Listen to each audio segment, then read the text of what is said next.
AP CM Chandrababu పర్యటనకు జిల్లా SP Manikanta Chandolu ఆధ్వర్యంలో భారీ భద్రతా ఏర్పాట్లు చేశారు.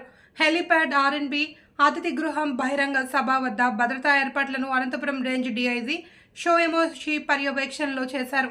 సీఎం వెళ్లేందుకు కాన్వాయ్ సైతం సిద్ధంగా ఉంచారు. ఎక్కడ ఎటువంటి పొరపాట్లు జరగకుండా పటిష్టమైన బందోబస్తు నిర్వహిస్తున్నాము ఇప్పటికీ జిల్లా ఎస్పీ మణికంఠ పేర్కొన్నారు.